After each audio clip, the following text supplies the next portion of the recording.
Good morning. Welcome to Musings, episode number 341. Hey, how are you? Good. How you doing, man? Doing well. It's been a busy morning already, but that's a good Well, thing. that's good, man. Glad to hear that. Gotta be making that money.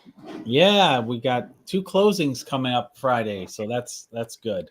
Nice. So yeah, had a good closing last week, but got that money in last night, and it's already almost all gone. Paid all the bills. Well, that happens, you know. And then, of course, thanks to Uncle Sam, I'm doing my taxes, and for the privilege and honor of being self-employed, I got hit with heavy taxes, but luckily I pre-planned, so I'm good. There you go. Yep. They love to get you because I'm one of those wealthy self-employed people. Yeah. We know how that goes. So, But good times, Cool. good times. I pre-planned, so I'm good. well, that's good. It still sucks seeing how much I'm paying out, though. Wow. Well, there's only two sure things in this world. That's death and taxes. That's for sure. But For sure. and the government's going to try to get as much as they can before you die because they can't get any afterwards. Mm-hmm. Oh, they'll find a way. Well, they can tax the estate, but you yourself aren't like, Right. well, I can't get it from me no more. I ain't got it. I'm gone. Through I'm outta AI here. and bots, they'll reanimate your body and make you keep working. Yeah. Well, at that point, the spirit's gone, so they can do what they want with the flesh. Very true. So, hey, so you had a good couple weeks here because I haven't been out in 2 weeks. So, Yeah. So things are going well here. You timed your Florida trip perfectly to avoid all the snow, and then you came back just in time for all the sun. oh So yeah. that was well played. Well, it worked out nice. It's one of those things I always say, bring back the sun. Well, I guess I did. So because you brought back the sun, it's like good. I mean, it was nice down there. It was like 70s. It was Now pay up my comfortable. sunshine fee. Yeah, pretty much. Yeah, usually pay my taxes. So, but yeah, but I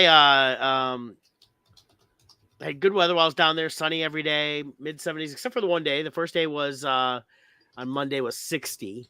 So that's the only day I wore jeans. Every other day I wore shorts and t-shirts. But that day it was chilly enough that jeans and a hoodie were pretty much all day. Just because it's 60 and winds and everything else. But it was my Animal Kingdom day, so it worked out because I did like the safari, a couple rides, things like that, and had a good time that day. So it was not too bad to be that parked for just the cooler day. But every other day I was in like Magic Kingdom, Hollywood Studios, and Epcot, and shorts and a t-shirt. Had a hoodie with me every day, just in the start in the morning and at night, because it definitely would be 45 in the morning and then cool off pretty fast once the sun went down. So Yeah. but yeah, but it was good. Had a Awesome. good time. Well, we'll dive more into your Florida trip and the experiences with Galaxy's Edge and all that. Yeah, and everything else. So, but yeah, but we should probably knock out these ad reads real quick. So I'll start us off with Loringer Family Chiropractic Center PC. Let me get their services here so you can see a bunch of stuff they do there. But they take great pride in providing the finest chiropractic care to each and every patient, offering on-site digital x-rays, orthotics by foot levelers, young live essential oils, aromatherapy, full line of vitamins, all in a family-oriented environment. Give a call, 734-697-4244. Visit my line at largerfamilychiropractic.com. You can also find them here at Facebook. Just look up Larger Family Chiropractic Center PC. We can call, like, and message them there. And I noticed Scott had posted the other day he went to his chiropractor, which is not Loringer's, which is fine. We realize people are not going to be able to drive hour or 2 hours sometimes to go to a chiropractor. So we want to find someone local in your area. But both of us have benefited pretty greatly from chiropractic care.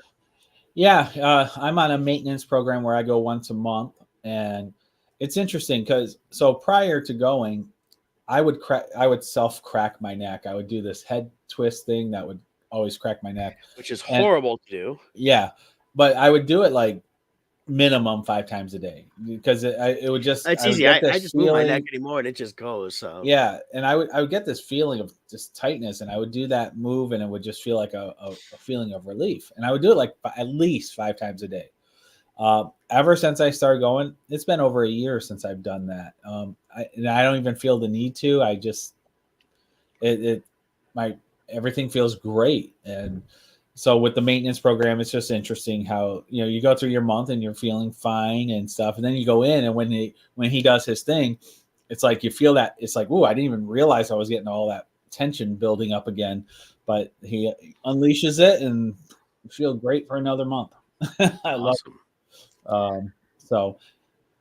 So it's not that the monthly maintenance is required, but like I've said, No, it's just like everything. It's you, with you do it on once your you own pace. realize the when you live with all that tension all the time, you don't realize you're carrying it until it's released. Right. And so when you do something, it's like, oh wait, okay, because some people will be like, oh, but they make you go back. It's not that they make you go back; it's you're going to want to go back because you start realizing, oh, this is what it feels like Well, if to you be find good. a good chiropractor or anything in whatever it is, but when you find a good chiropractor, they may say, okay, this is what we want to do to get you started, and then we'll get into what's Right, called maintenance, and you decide on that.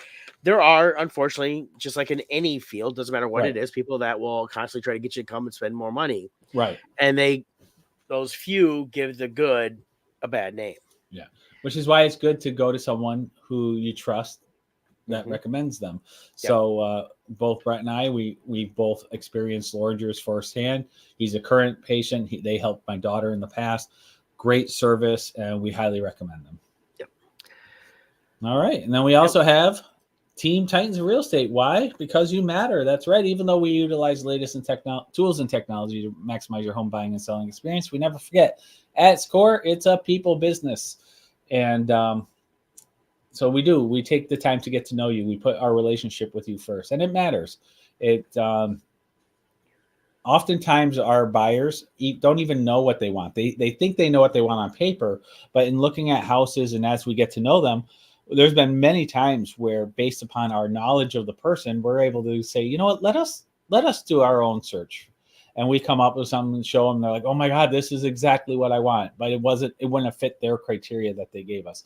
Mhm. Because we, being professionals and we see so many houses on a regular basis, we get a good feeling for what you actually need. So, and with this market, it's going to be a crazy market. I'm telling you. So I've been analyzing the numbers.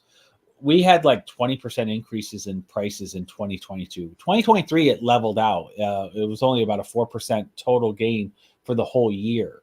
But that's because interest rates had gone up. So that kind of cushioned the blow.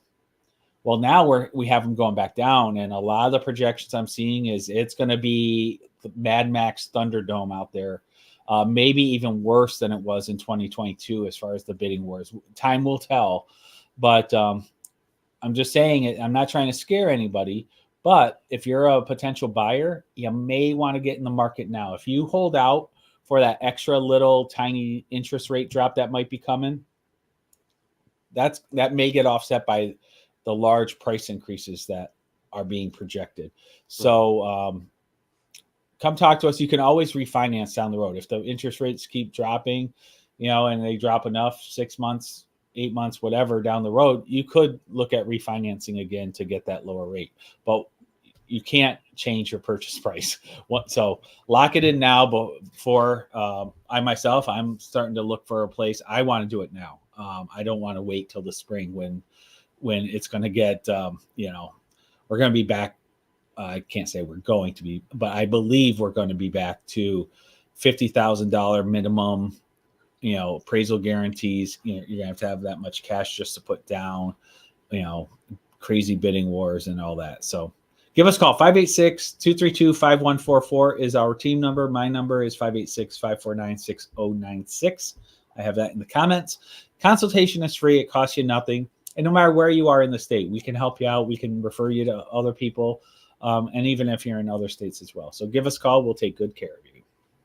All right. Well, hey, I'm just going to start us right off. I'll talk a little bit about Disney and everything else. Yeah, I'm So so this was jealous. Well, this was I love going to Disney, Universal, and I haven't done a big Disney trip like this in over 10 years, and or almost 10 years, I should say. And because it was 2014 when I did that last, and had a great time. When I did this, I did a solo trip, so I didn't have to concern myself with anybody else and what they wanted to do or not wanted to do. Worrying about somebody being a little slower or faster or whatever. I just go my own pace. Right. And it was fun. I got a chance to really explore and check everything out. Did all 4 parks. I was there, got in on Sunday, and went through until through Friday. Morning, Kevin. Kevin. So I did a day and a half at Hollywood Studios, which is where Star Wars Galaxy Edge is. I did a day at Animal Kingdom, 2 days at Magic Kingdom because it is my favorite park. Just because I like the nostalgia and the full Disney feel of it. And I did a day at Epcot, which Epcot is. I'll kind of talk about that. I like Epcot. They have the best ride in all four parks, which is the Guardians of the Galaxy roller coaster. That ride was insanely good, and definitely on par with any of the roller coasters anywhere in the country, just in terms of theming, the way the ride goes, everything else. It was definitely very exciting. I wish you could rode it more than I did. I did the virtual queue, which you can do that once per day. And then I paid for the lightning lane. So that cost me like $15 so I could actually get on the ride again. I did that for the morning because I didn't get the virtual queue in the morning. For some reason, it just didn't connect up. Right. So I missed that. So I was able to get the afternoon one, though, while I was in the park.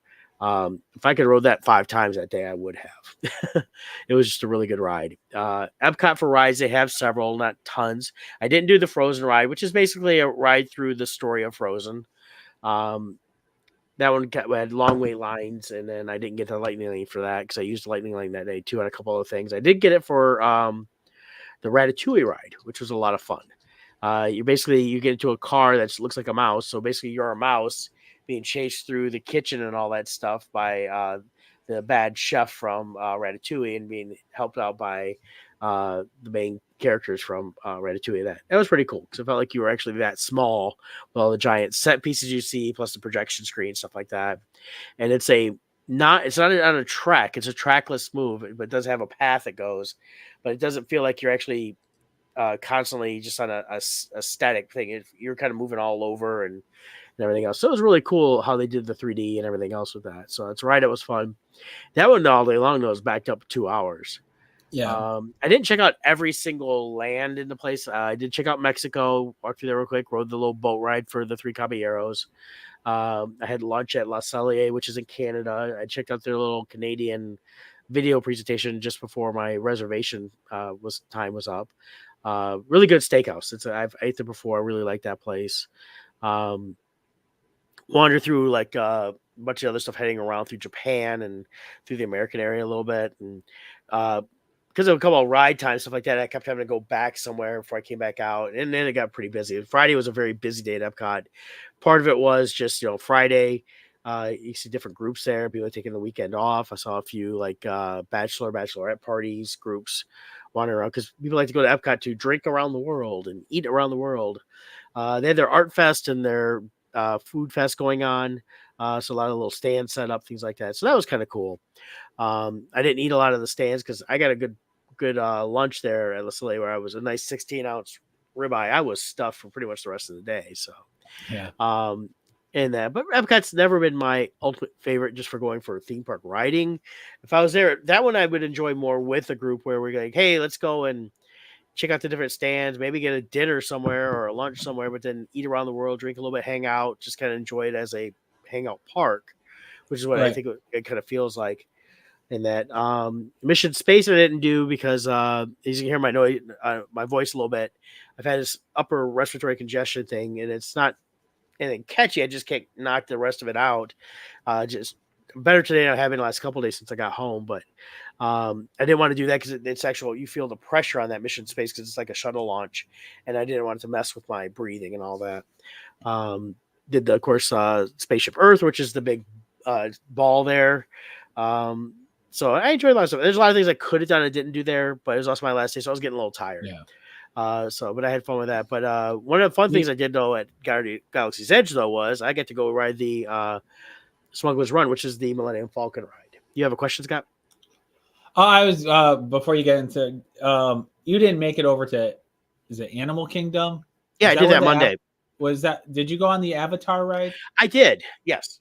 I actually, that one I waited 3 hours to ride. It's the longest wait I had all week. And the reason I waited that long was I'm not a fan of the Avatar movies. I really could care less. So walking through the area was okay. There's 2 rides. There's a boat ride I did not do, but I looked it up. I was like, okay, it's just kind of a boat ride through. Didn't care for that. I rode the one that's like soaring. So you're kind of strapped flying in on a dragon or whatever. This one they put you in a little. Basically, you're on like it feels like it's a stationary bike almost, and then it locks you in, and then they actually do drop the floor, so it kind of moves you around and stuff like that, and it's a big 3D thing. It was neat. I thought it was the effects are great. I mean, the effects are movie quality effects. It was a fun ride. Would I ever wait 3 hours again? No. No. I Okay. don't think it's that great a ride. I personally, like I said, I think I know why they did it. They went as like, oh, the first Avatar made billions of dollars. We're gonna do these 3 more movies and make billions. But Scott and I talked about over the years is we gauge it based on what we see at Comic Cons, and saw a few cosplayers here and there over the years. I haven't seen one in a few years. And then this last year and a half, when the other Avatar movie came out, I'd see people post they went and saw it, but I wouldn't see anything Yeah. much afterwards. Yeah, I still think they spent their marketing budget on tickets, and we had all the reports of empty theaters, even though it was sold out Yeah. and stuff. And Yeah, so I don't know. I don't know why they did that, and who knows? It'll be there for a while because they supposed to get more movies coming out.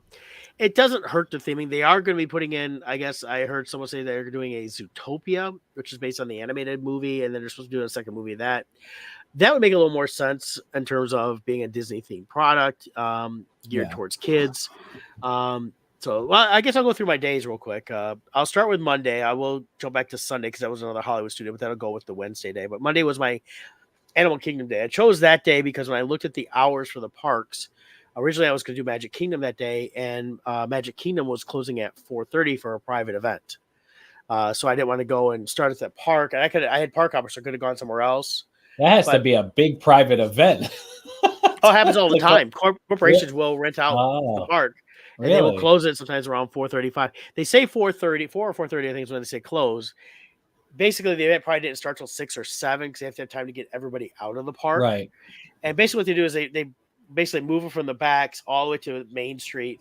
They don't necessarily kick them out, but at that point, they put a thing up to where you have to be checked to get into the rest of the park. Right. But if you're standing on Main Street, they're going to let you spend all the money you want at all the shops there as you're walking out. So I didn't want to do that. So Animal Kingdom was a little bit busy that day because of the fact, and the talk with somebody else, they had the same thought I had. And we are like, well, maybe everybody thought the same thing. We're going to come here, for our trip instead of going to Magic Kingdom, and it would have been split up a little more. Right. I went in there, starting my day off. I decided to have breakfast at the Rainforest Cafe they have right there at the entrance. And they have, I'll tell you this, if you don't have a dining plan and you're going to be paying out of pocket, I got a really good breakfast for $19.99. I got a country fried steak. It was about like this big. It was a good size. A couple eggs, hash browns. I got a cup of coffee. I think total cost was 20 some odd dollars. I think I spent $35 with tax, or not tax tip. So really, really good price, and they have a lot of choices. I got a pancake too, so that's why it was a couple more dollars. But very good, very fresh. Wasn't quick service, so they're making it all there. And then from there, I just walked right into the park and started my day. I did the Lightning Lane there as well because I was trying to get it for a couple of the rides. The one ride I was hoping to ride, I didn't get a chance to, was Mount Everest. The Everest expedition. It was down most of the day. When it came up, I was in line for Pandora. I did have a Lightning Lane for it, but the problem is I didn't get off Pandora to after 6 when the park closed. And if you weren't in line by 6, even Lightning Lane, you couldn't ride the ride. They were basically saying you got to go. Right. So I left at that point. But I did ride like the dinosaur ride, which I heard they're going to get rid of. They're getting rid of Dinosaur Land. I think that's where they're going to put Zootopia. It's an older part of the park there. I did the Lion King show, which is always fun. It's a big celebration and with live actors, tumblers, things like that. And then they bring in the big set stages with the characters. And I basically just kind of enjoyed wandering around and checking things out. Did the safari. The safari is always fun. That's part of the reason I got the Lightning Lane was the safari lane was like 90 minutes right away from the get-go. And the Lightning Lane got me on in 30. And the Lightning Lane is through the part of the Genius thing, the Genie Plus. So you pay for it per day per person. So being just me, it wasn't that big a deal. It was like $18, and I ended up getting like 3 Lightning Lanes out of it, which worked out pretty good for getting into lines and stuff like that. The Pandora one goes fast. Everybody tries to get that. So that was gone before I even had a chance. And then because I did sign up for it a little bit late. But it was nice to have that for some of the other stuff, wandering around, checking out the shops, things like that. So, but Animal Kingdom is fun.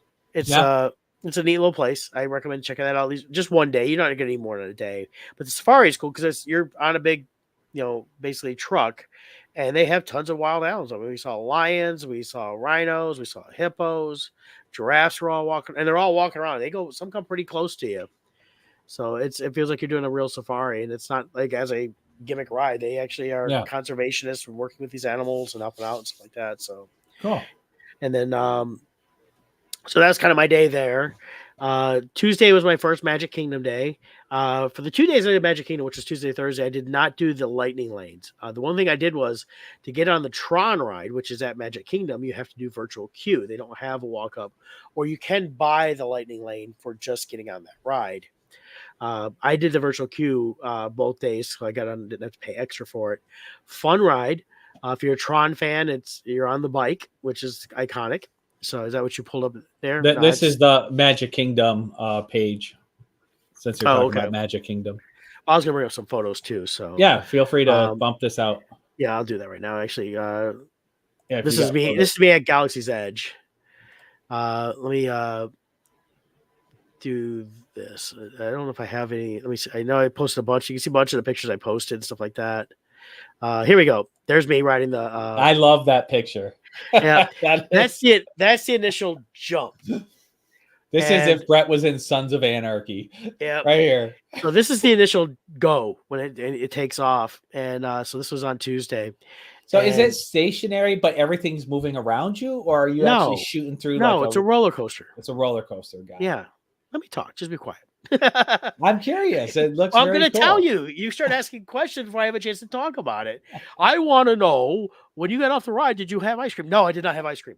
There, I answered your question. It is a roller coaster. So it is a train of what looks like bikes. And to get on it, like, you have two stationary sections. The one person, like the gal that was riding with me, was a single rider as well. She had to walk around the backside to get on, and then I get on that side there. And when it takes off, they move you around slowly, and then you get basically positioned, and it shoots you off at like 70 miles an hour. Wow! It shoots up, and you go outside. It does a little turn, and as it does a turn around going down, it goes up. You go into the main area where the roller coaster is. It's a little bit like, I would describe it similar to the Mummy at Universal, just you're not in the same type of vehicle. That's my cousin Amanda. She loved Tron. Yeah. It was fun. The thing I have a problem with the Tron ride was a couple things. One is, I thought the ride was too short. It's like 1 minute and 10 seconds. It's really not very long. Right. Number two was, I really thought the theming of the queue and everything could have been better. It was okay. It felt very, it was very computery in some ways. When you get to the couple areas, I thought it was really cool, the lighting of that. But I think the initial entrance and everything else is very just blah with the white outside. It matches Space Mountain, but I think that whole entrance should have been like, and my thought was, if you remember the original movie and even the sequel, it all tied around Flynn's arcade. He had his own arcade. It would have been cool if you were walking into Flynn's arcade and you see just stuff on the side, games and stuff like that. And then the thing at the end, which digitized him to bring him in, they have that big giant one up. If they kind of did like this digitization type thing with you there, and made it feel like you were coming into the world a little bit better, I think the theme would be better. But it was fun. It was a cool ride. Definitely glad I got to do it. That's a ride I definitely will do at Disney anytime I go. And there's my buddy Juve there. I didn't get a chance to see him down there. Just moved down to, but he's down there, so he'd definitely be able to check it out. Hopefully a little more than I did. But that was fun. I said I like that a lot. And this was a couple of those little things on the wall, stuff like that. I just shared things. I have a lot more. That's the disc. So like you're supposed to get in your disc when you're on the ride and stuff like that. And then it says Tron Light Cycle Run, and it's presented by Enterprise. But you can see it's very this art, sail thing up here, stuff like that. Just okay for the theming. I mean, you look at me here. This is Pirates of the Caribbean walking, a lot better theming. I think I like when they theme it a little better. Yeah, to me, the Tron looks like it was meant for something else, and then they just stuck the Tron sign into it. Yeah. Now, the Tron ride itself originated over in Shanghai, and it's been out for several years. I think almost 10 years over there. So they put it there first, and then they finally brought it over here to Magic Kingdom, which was pretty cool on that. And then, of course, for both Magic Kingdom days, I rode everything I wanted to ride and did all the stuff I wanted to do both days, some multiple times. The best ride for when I did the Big Thunder Mountain, I rode that a few times throughout those 2 days, But the best one was Tuesday night. I got on just before 8 o'clock, and as it takes off, they start shooting fireworks off, and you can see it's like almost like right overhead as you're going over Big Thunder Mountain and all that stuff, riding a roller coaster, which was really cool. That was a lot of fun. Cool. And what's that building 2 pictures over from you next to Mickey? This one here? Yeah, what's that? Yeah, that is the Haunted Mansion. Oh, okay. I was at this point. I was on the. I never rode the big steamship they have. It goes around Tom Sawyer's Island, stuff like that. So I was like, you know what? I've never done that. The last time I did a big Disney trip, and I've only been there like a few times where you don't have a lot of time, so I would never do it if I didn't have time. But since I had time, I was like, last time I was there, I mentioned about doing it, and the people I were with like, nah, we don't want to do that. It's like, okay, so we didn't do it. So I got on and was like, I'm gonna do it. I'm give me a nice little break. It's a nice leisure thing. It was just getting dark. By the time I actually got all the way around a 20-minute boat ride, it was pretty well dark. But I was like, I was looking over, I was like, wow, that's a great shot of the mansion itself. Now, of course, the Haunted Mansion, I mean, it's a facade. It's not a real house. I mean, the actual ride is like down below and behind in a sound stage, basically. Is the way to do it. But of course, it's all themed like the house and that. But I was like, man, what a great looking at the house. And the house here, it looks cool. Is a different house than at the one in Disneyland, because the one in Disneyland, their Haunted Mansion's based in New Orleans. Okay. So that's a little bit different there. This was in the restaurant I ate at. And then, of course, I had to go meet Mickey. He was done as a magician Mickey. So that was and this was and then, of course, I was walking through and the bears were out there. Everybody likes to talk about how drunk the bear looks, or they want to know what he's smoking. It's one of the country bears. It was funny. I was standing there waiting I figured, well, he's out here. I'm gonna get a picture with him. So I'm waiting, and this family comes up on the side, and they're just gonna cut right in front of me to get a picture, and they start to do that. The bear, and I'm like, I'm not gonna argue with these people. These people are gonna do it all day long. It becomes an endless argument of, oh, we don't know, or we don't speak English, or well, we didn't realize you were wanting a picture, and whatever else. But the bear he just comes over to me, and he kind of walks past him, says, puts his hand up, goes past it, goes up to me, hugs me, and then takes a picture with me. It was hilarious. I was like, I was kind of laughing to myself. I was like, yeah, he saw what happened, and he saw that I wasn't going to start no arguing with people because they're on vacation. Yeah, so all I heard is, we're on vacation. Someone take care of us. This is my Animal Kingdom picture before I went in that day. You see a hoodie, jeans. It was definitely a little that, but see the sunglasses. It was sunny out, and the sun was out every day. I think that's the day I was snow blowing multiple driveways. Yeah, I got a shot of the king during the show, Lion King, and this was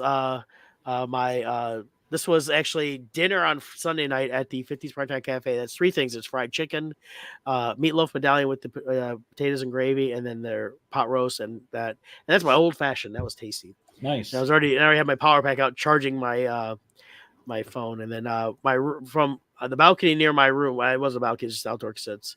I was in the Toy Story area, so there's a big giant Woody out there.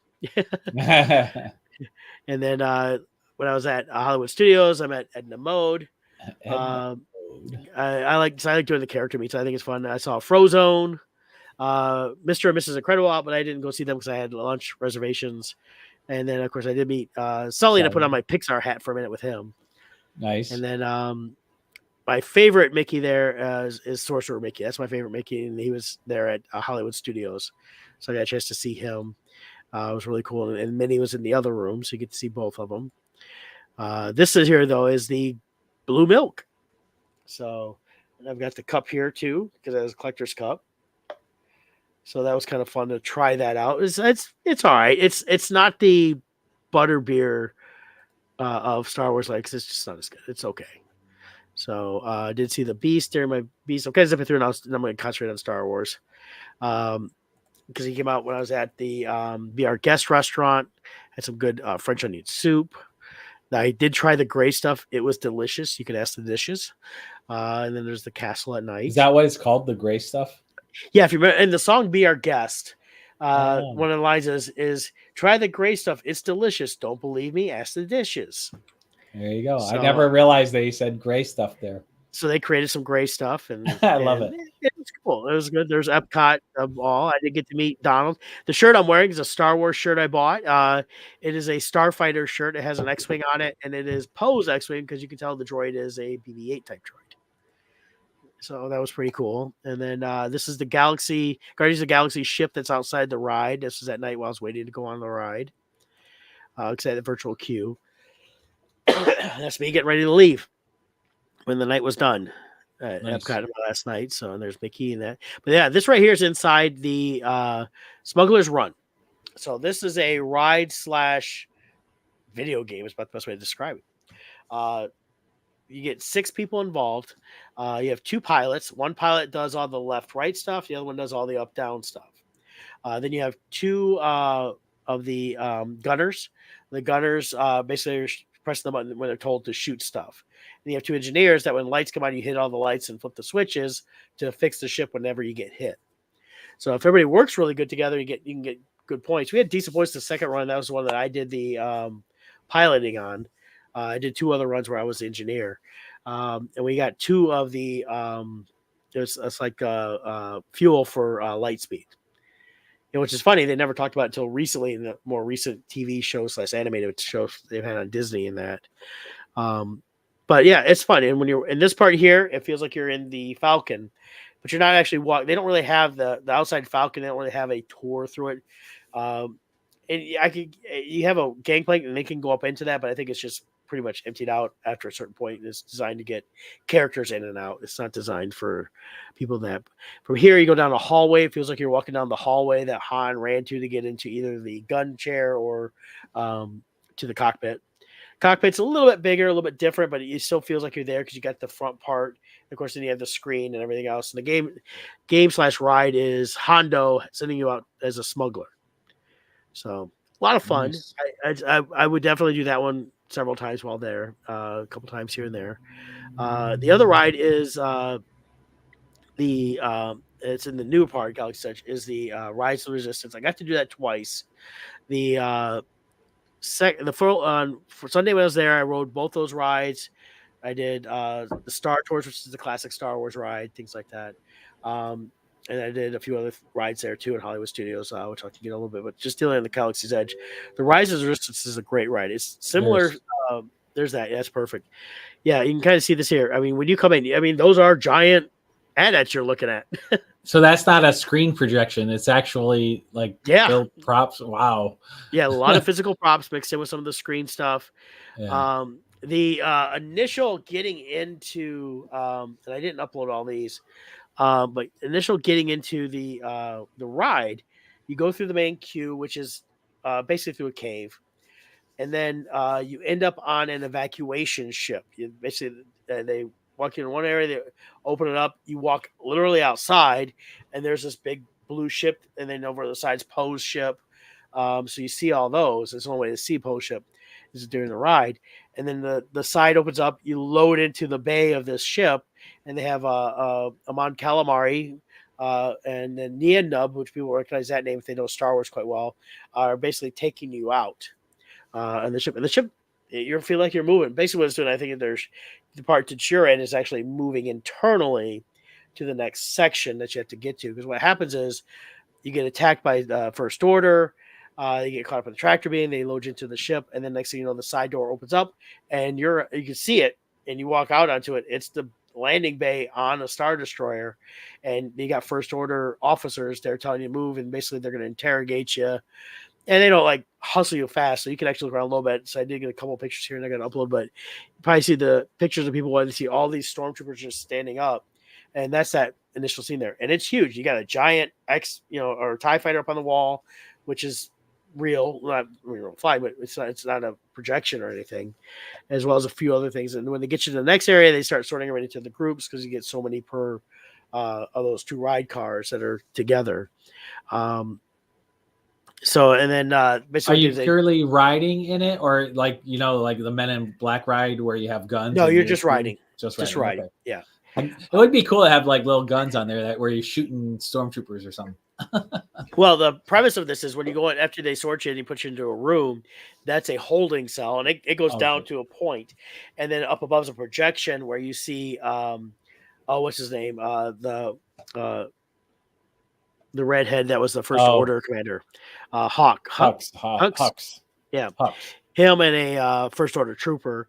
Basically, say you're going to talk. We know there's a spy. Everything's all about finding the resistance spies. Everything you do there. Um, and then they said, "Oh, we're going to attack, so I have to run out." And then all of a sudden, the wall, you see, just the light goes around it, and it's like they're burning through it to get you out. And then it opens up, and then of course it's a cast member, but they're dressed like a resistance member. And okay, you go here, and everybody's on your colors. Go into your colors and get into the thing. So you get in there. First ride I did on Sunday, I got front row of the car I was in, which was cool. The second one I was back row, but there's no bad seats in this. Yeah. Both cars when they take off, you have a droid in the front. It's the black R5 looking droids, and they come out and there's other cars there. Those are the ones they use to look the next group, but their eyes are different because you can tell. Supposedly the two cars that you have been reprogrammed, but the other ones are still programmed by the First Order. So the eyes are different coloring in that, which I thought was pretty cool theming on that. But it gets you out there. Basically, they tell the droids to tell them that they're just transferring prisoners. So it was kind of fun on that. And the ride takes you through, and you see like those giant AT-ATs. You've got an animatronic Kylo Ren that tries to force hold you and stuff like that. And you got Poe and all them attacking, trying to get you off the ship, and everything else. And you end up in basically eventually into a escape pod.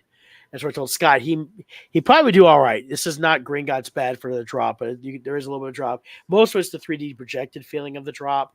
Right. And then it comes down, and then when you come out, you're out of the ship outside, and you find out that the Mon Calamari that was piloting the ship, they had crashed, but he survived. He's right there, and It is cool how they make these rides where it's not much movement, but that combined with the visual effects of the moving, the projected screens and everything, you do get the sense. You truly feel like you're doing a lot more movement way faster.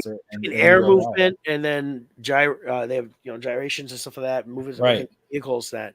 But this vehicle does move through a lot of space within that soundstage. So it's fun. So you end up outside. It was just a great ride. I got to do that twice. That's one I definitely do every time I'd go. Nice. The way the place is built, you feel like you're there in Star Wars. You hear ships going up overhead all the time, like they're taking off, which is kind of cool. And then you can get a Coca-Cola, Diet Coke, or Sprite. I only got the Coke as a thermal detonator. Thought that was cool. And then awesome. I didn't. Other than that, in the blue milk, I didn't eat in Star Wars, and there is a couple places you can get food at. And then I don't recreate the Last Jedi. Luke getting his milk. Yeah, no, they don't do that. Thank God. That would be horrible. They have Kylo Ren ship. That'd be their drinking fountains. Yeah, they have Kylo Ren's shuttle. That's it's a full sky sail, and they use that when they bring him out. He comes walking down the plane. I saw that on Sunday night. So at nighttime, that's really cool. I did like walking through. Daytime and nighttime, I like walking through equally because daytime I can kind of see a lot of stuff, and then nighttime things are lit up differently. Right, seeing them come down, they light up the ship more, things like that. We see cool. The Falcon all lit up at night, which is pretty cool. I was trying to see if I had that picture here. I know I shared it to a couple people. I don't think I uploaded the Falcon at night. Because I think I sent that to you, Scott. And it was definitely really cool to see it all lit up. There's a lot of shops there. Like I said, I found the one T-shirt.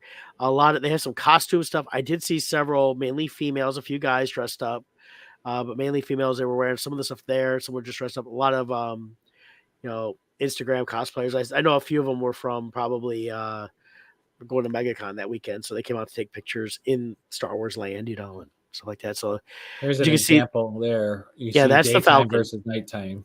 Yeah, for the exterior. But it's definitely, it feels like you're there. It's just like anywhere. They did a great job. You got the jumper up top there on the left. You got the Falcon down there, which is close to full scale. I think it's a little bit smaller than what the original one would be, but gives you the idea. That'd be cool to see in person, though. Yeah, and then and it was cool. And I'm not gonna lie, I think it is. I tell people though, I would tell you that I told Scott this: if you're gonna go, you got to go. You're gonna spend the money for the one day. You just plan on spending all day there. If all you want to do is Star Wars, there's things you can do. You can use your phone with the app, and there's games like bounty hunting, stuff like that. The shops, like I said, were fine. I mean, they were selling a lot of like the stuffed porgs and a few other the creatures, stuff like that. Um, but I mean, overall, I think it was fine. The theming of going with the First Order stuff is okay, but I mean, that's kind of what they initially started with. Yeah. I did see a cosplayer, or they have a character actor, I should say, as the Mandalorian, where he carries Grogu. I saw him, but I didn't get near him because there's too many people were standing in front to see him, and he stands behind a rope because there's just too many people. Yeah. The three rides they have for Star Wars. I mean, Star Tours is technically outside of Galaxy's Edge. It's in the original area there. Still fun. Star Tours, I did that a few times, and each time the thing was slightly different. They're very similar. They go to different worlds. And one time we were on Kashyyyk, another time we were on the planet next to Endor from Last Jedi, another time we were on Hoth. So it's kind of neat. Nice. I would still ride that one anytime. It's still fun. Was never as busy, of course, because everybody wants to go into Galaxy's Edge and ride that. So definitely Rise of the Resistance is the best ride of all three Star Wars rides. Okay. Hopefully they'll be doing more with that stuff down the road. I know the Starship Hotel closed, but that was just ridiculously expensive, and everything I saw on it, people like it was fun, but I don't think it was $6,000 fun. So Yeah. it definitely was not cheap. What's your speculation on that? Do you think they'll just convert it to something lower end, or but still a hotel, or just completely renovate it to something completely different? I don't know. See, they've already got it set up to be a Star Wars hotel. I personally think they should just switch it up to be A regular uh, hotel. yeah, and just you can just stay there.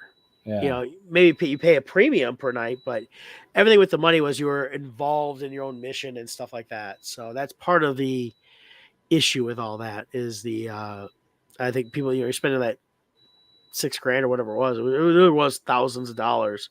And you were supposed to be like an actual participant.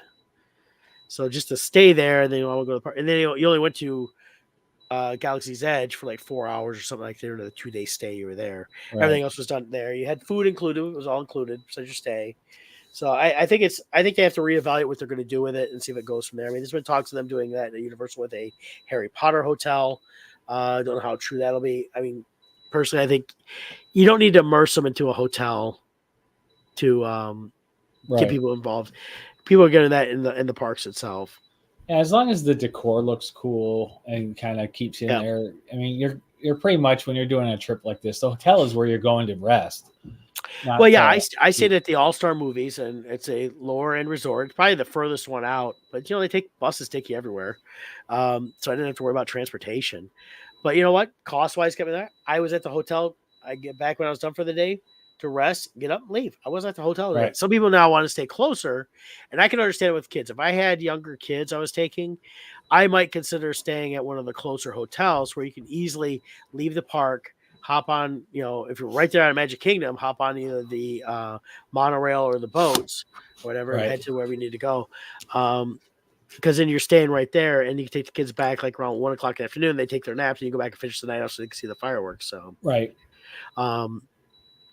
but yeah, I personally, as an adult, I more about staying with. I wouldn't mind staying in other hotels. They got some nice ones, stuff like that. If you want a little more luxurious stuff like that. But my room was nice, clean, had a nice big bed.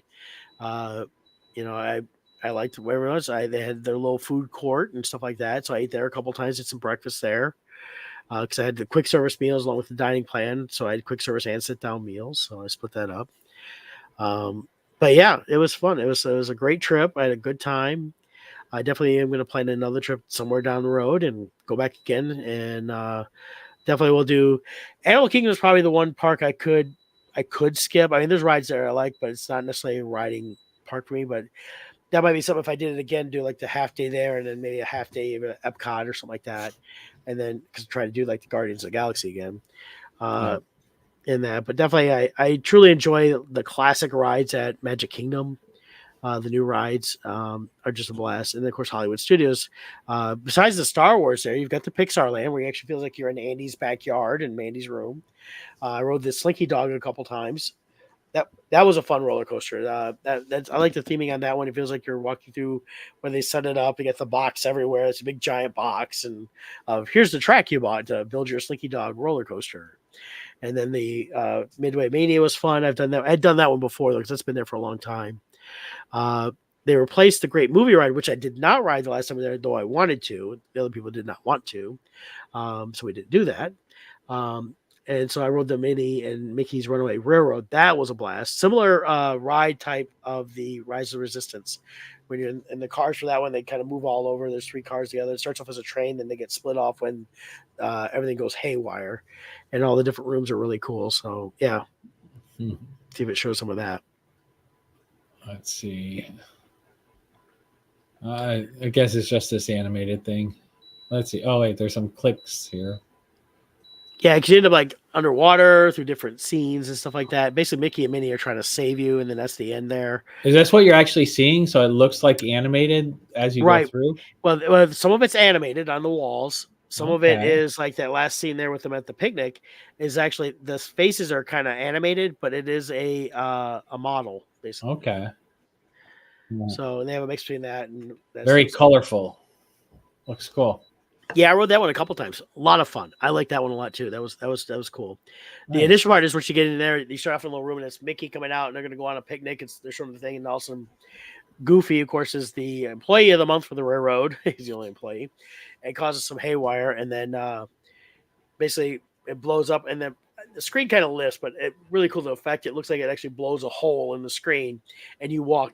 Basically, you're walking into Toonland. Then nice. That's how it gets you into the ride. And then when you leave, the exit, which is a different location, has that same blowout. So, which is pretty cool. So a lot of fun on that one. I did the Hollywood Tower of Terror, which is a drop ride. And of course, it's a sudden drop, so you kind of float out of your seat for a second.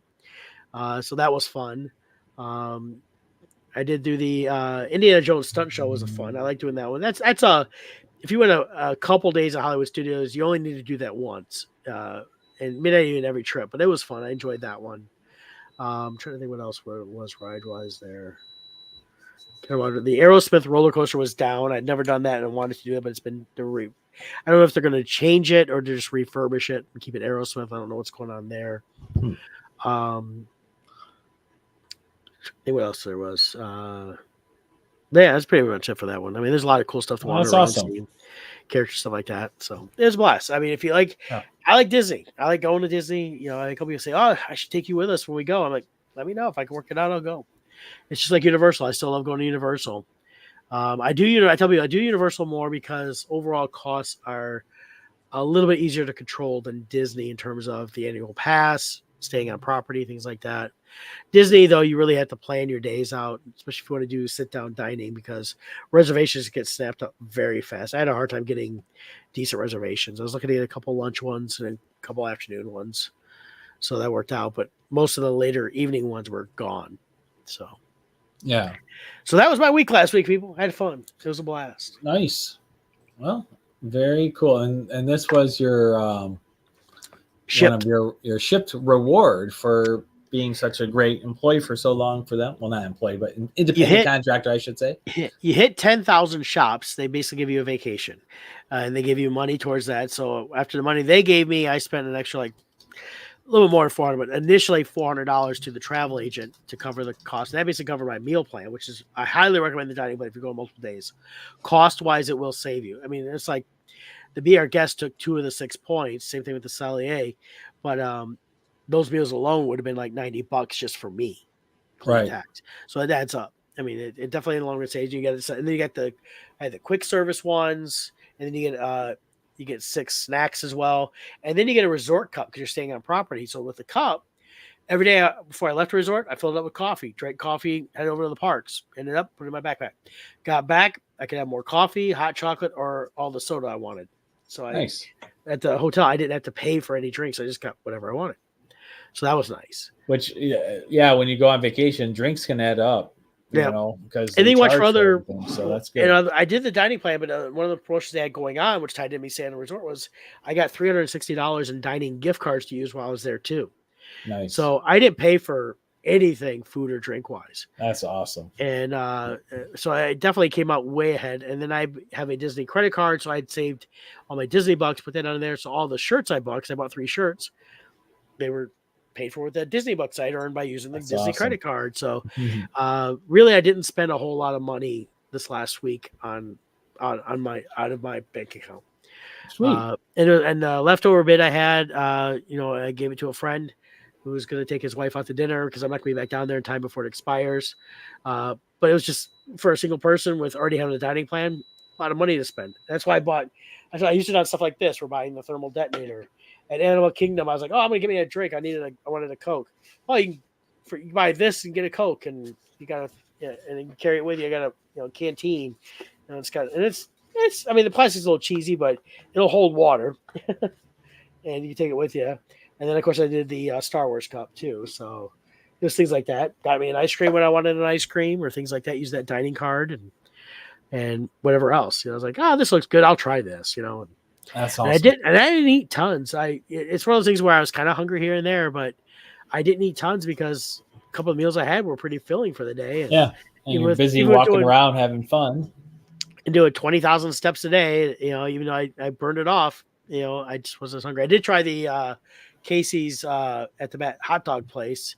I got a giant foot long, and it had I thought it was supposed to be brisket, but I think it was pork, and I like barbecue. That it was all right. It was tasty. I wasn't as thrilled with that one as I was hoped to be in, but it's part of my meal plan. I use that as one of my things. Nice about the quick service meal plan is you got your entree and you got a drink with it.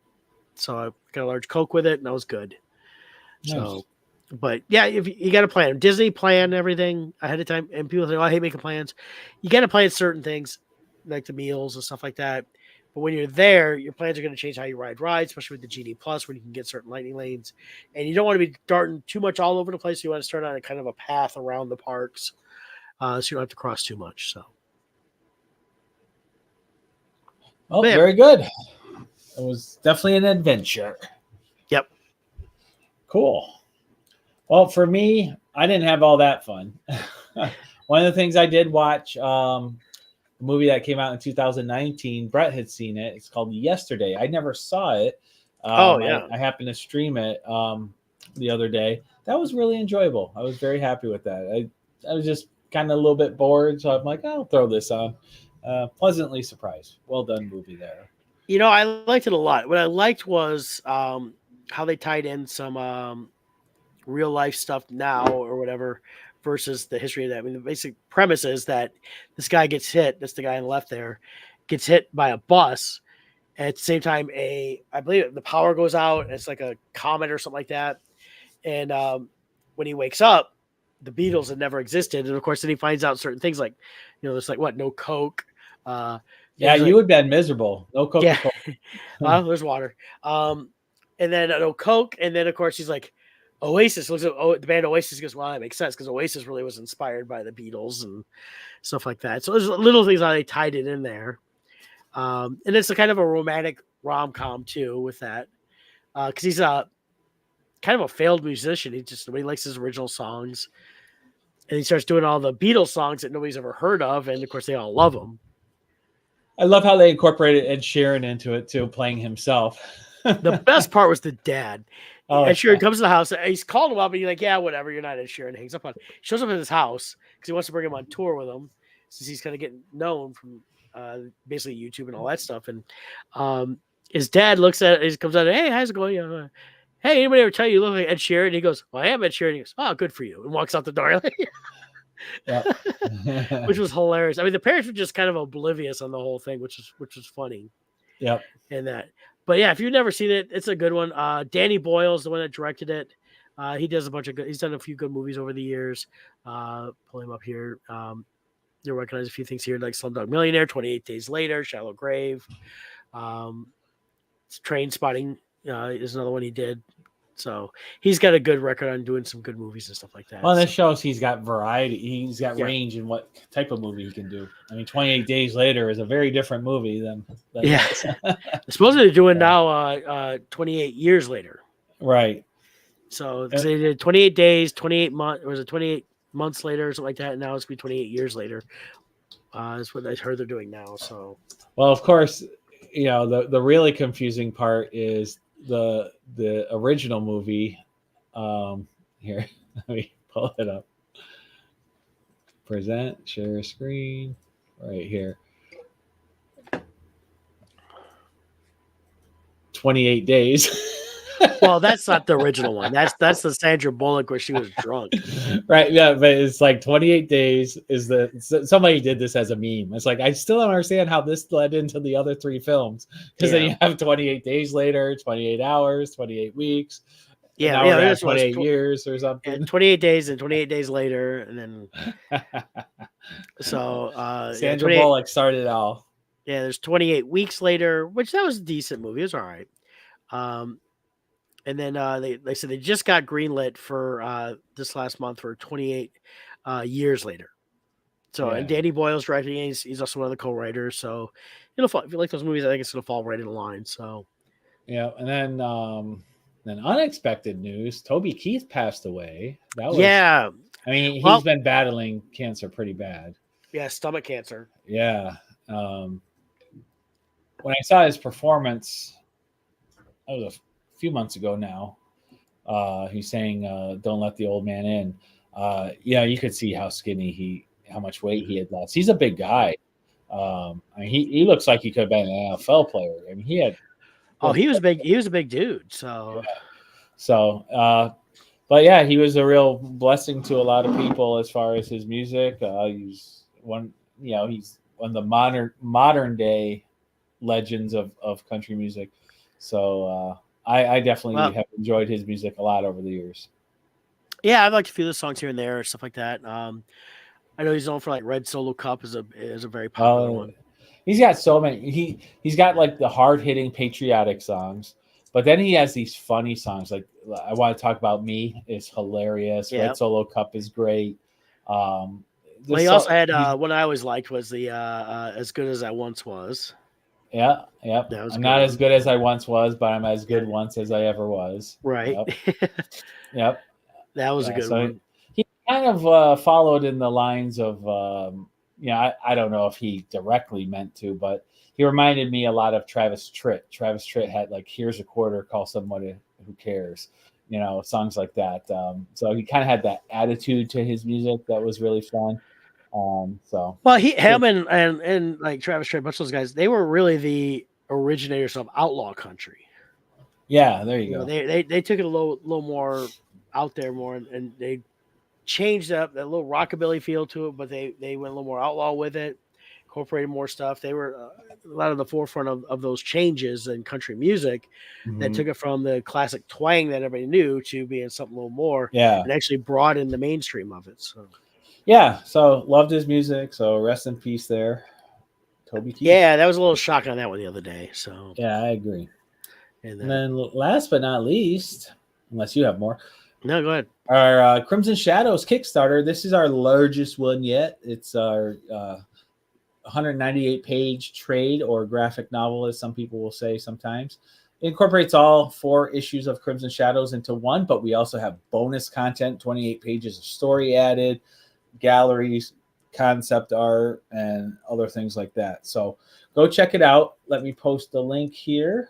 So there's our link. So you can go straight there or go to bardstone.com. The links are over at the website as well.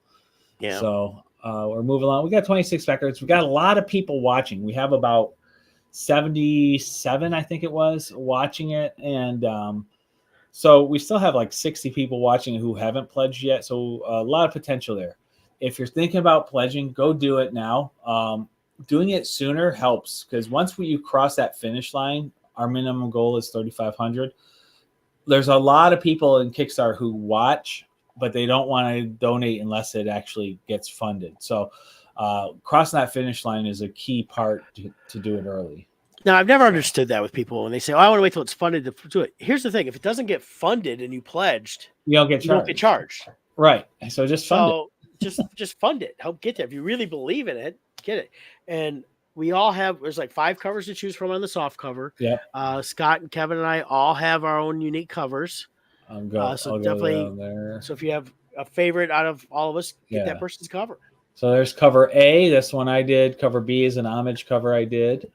But then here's Kevin's. He's cover C. So you can grab that. Yep. And then you got Brett's here, cover D. I love yours. It's a fun one. Homage to Young Frankenstein. Yep. So there's that. And then we have the hardcover. And I incorporated with mine too. I incorporated from my issue 1 variant. Yep. with the girl in the Jack the Ripper. A little bit different than the cover, but Right. still there. And then we have our hardcover edition. So 5 total covers, counting the hardcover. You can pick one of those as your foundation for your rewards. And then when you go to check out, you can do add-ons. So if you want all the covers, you can add on the other covers. We also have our individual issues available through the add-ons that are available. And we're running low on quantity. So, an example, issue 1, I'm only offering these 2 covers here. The other ones are Brett's cover is sold out, and Kevin's. I don't think I have any left. I think Kevin has a few left. Yeah. So I still gotta we're go just through starting to run out.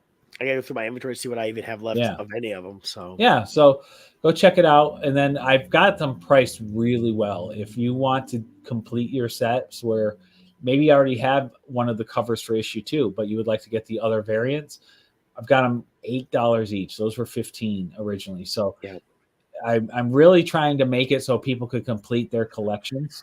So some great savings through the add-ons there to get the ones you are missing. Yeah. And then last but not least, when you get there, if you're not going to back it yet, you can click remind me to receive a reminder in the last 48 hours. Yeah. And please share here under here. You can share the links. You can copy the links. That's a big help to us to kind of get around the algorithms so that your people in your circles can see it as well. Exactly.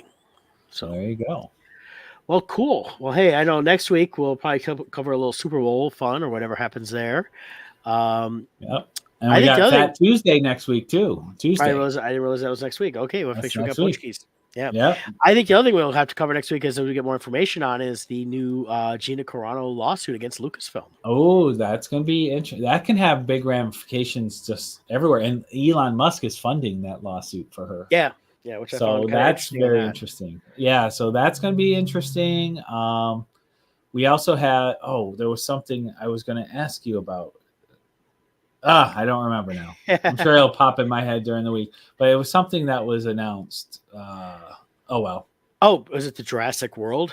Oh, yes. I was going to ask you about that. So I guess they're no information out there, but they're doing a new one. But they do have a date set for 2025. Yeah, so they're going to come out within a year and a half. Now, here's my thought is the first Jurassic World, it was fine. I enjoyed it. The second one, first half was good. The last half sucked. The third one, I can't get through the first 25 minutes without being bored to tears. Yeah, it's the problem they have is every time you start bringing it into the modern world, it loses something. I personally think that what they should be doing with Jurassic Park / World, whatever they want to call it, they need to go back to the original novel and make that. Yeah. There's so much in that original novel that was left out that they could do a harder core movie based on that. I mean, the original novel starts off with some of the dinosaurs actually leaving the island and ended up over, I think, in Chile or something like that, and they kill a kid. I mean, you go a little more hardcore. It doesn't have to be like, they tried too much to, we want kids love dinosaurs. Kids love dinosaurs. Make another Land Before Time if you want them to see that. Go a little more hardcore. Go more edgy. Go a little darker with it. Yeah. And do the actual novelization and start from there again and go and build it from there. So they have here. I might as well share it since we're talking about it. Yeah. Jurassic World. So I am wondering, will it be called Jurassic World, or will they start a new series? Like originally it was Park, then became World. Now this says World here, but David Cope, who wrote the screenplay for the original Jurassic Park, returns for the yet untitled film. So they are going kind of back to the roots of where it all began for the movie series, at least. Yeah. So it'll be interesting to see it, like you said, go back to the novel maybe, but they have July 2nd, 2025 as the slotted date. Which leads me to believe a couple of things here. It's they just greenlit it, but I have a feeling they greenlit it on an existing script. Because that's with how much special effects go into this, that's a tight timeline. It is, and I think it could be done, but you want to know what you're going to do ahead of time. But I think if they go back to some of the original stuff on that, I mean, the problem is, like I said, they went too much to the real world. They took it away from the park and the island, and I remember in the second film, it was like, well, the guy was trying to figure a way to save his granddaughter, I think it was, if I remember right. But then by the third one, it's like, they took over the world. I'm like, no, it just didn't fit. there's no way they would allow that many dinosaurs to have bred enough to go out in the world and do that much spreading around. I just hope they don't get crazy and make it some kind of weird genetic thing where now we have basically Godzilla, where a T-Rex is now the size of a skyscraper. They're creating these new dinosaurs that were ginormous. Right. The one that was in the big tank or whatever, and they would feed it and like that. But go back to basics. You don't need to go so over the top with a Godzilla style monster or anything like that. Go back to the basics of actual dinosaurs and you work from there. Or if you want to take this premise, I think this would work too. Jump into the future, do a time jump. And basically it's like Planet of the Apes. But now with the dinosaurs have so overrun the world. Modern society has collapsed. And we're surviving kind of like cavemen now, just trying to survive out there. Well, that's how it felt with the third movie as it started, was that. But what was weird was people still had regular houses, like the families out in the pool. It's like, would you go out camping? I wouldn't want to play one. They're going to be doing another Planet of the Apes, so I wouldn't want another movie like that style. I don't think that would work. I really don't, because I think it would. The problem is just like what we've talked about with the Godzilla films, like Godzilla -1. Reason that worked was you have a good human story, and if you don't have a good human story, who cares about the monsters or dinosaurs or whatever? Right. So I think I personally think you go back to basics with the original story and start crafting a story from there. They lost their way with Jurassic Park 2 and 3 because, well, they crafted such a story that was different from the novel that they were following too much of the Hollywood rules. So they need to go back and see what they can do from that. And I really hope they don't go after. I really hope they're not trying to develop the part of the storyline of Jurassic World that was abandoned, where the company was trying to do these dino human hybrids to create these dino humans. It's like, well, I tied it to the whole granddaughter thing. Yeah, I don't want to know that. I like these hybrid.